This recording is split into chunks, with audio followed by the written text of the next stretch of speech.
Hello everybody and welcome back to the work in progress that is now my dungeon garden for indoor gardening.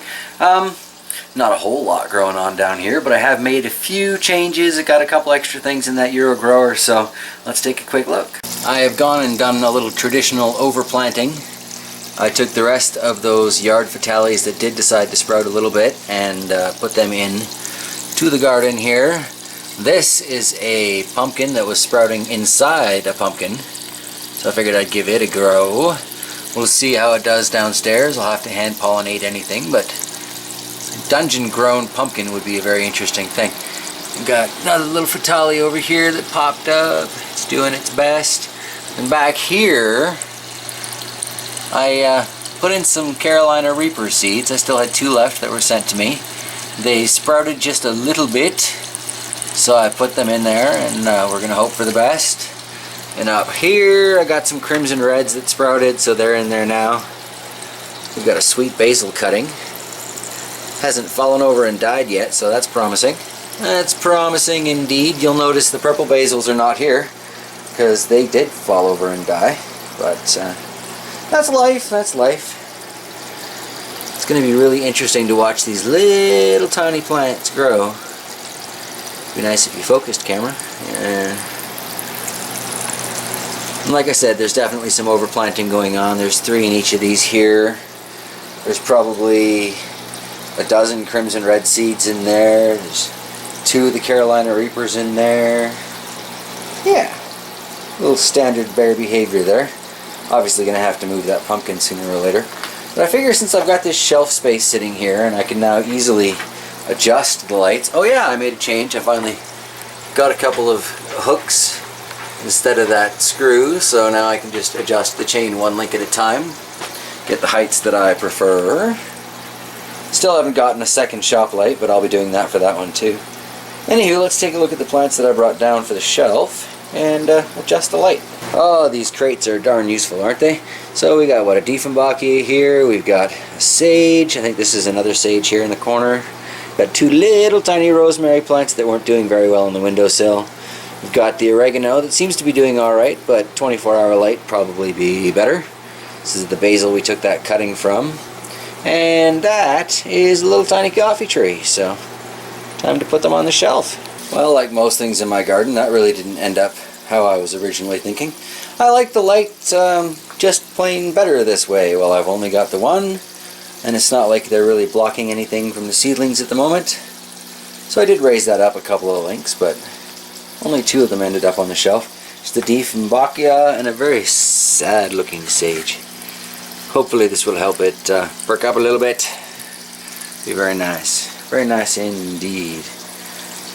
Now, we should probably take a look at some of the other plants that are growing around the house though. So the windowsill collection of mostly peppers seems to be doing its thing. I mean, it's hard to say they're doing well, but they are surviving, and they are looking like they're going to put off a lot of side branches for me in the next little while, which is great, because ultimately these guys are all supposed to be mother plants for me, with the goal being that I can clone reliable plants, right? So we'll see how that works out.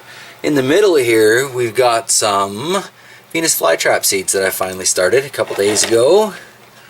We'll see how those do. Hopefully I'll be able to share positive feedback on that before too long.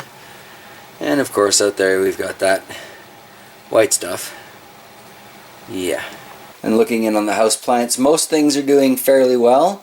So far we've only lost a coffee plant from the transplant, and it was really from the cat more than anything else. But the Dieffenbachias are all doing well. This pitcher plant is going insane, and let's move around a little bit here. Seems to be putting on, or putting out, a shoot for possibly a new plant. If anybody out there has some advice on how to clone this off and make it its own plant, that would be great, because this thing looks to me to be a little big to be sharing the pot with a third. So, but yeah, it's nice to have some houseplants going for a change, and they all seem to be doing well as I kick my step stool. Here's the African sundew. Hopefully I can get a decent focus on those. Some of them are doing alright. Some of them seem to be doing downright well, actually. Gonna need to experiment with transplants there soon, which means of course thawing out some peat moss because it's all frozen outside. And let's go check what's growing in the studio. Not much left growing on upstairs these days. This cutting from the elderberry bush, the black lace elderberry, is just going insane. Can't wait to see the root mass when I transplant this in the spring. Here's a cutting from a red currant. Looks pretty happy right now. A couple of those coffee trees in the back. Another happy Dieffenbachia. My lemon, I'm hoping this is just hibernation, but I think my lemon's toast. Tragic. The asparagus that just won't give up. And the kitten that just snuck into the room.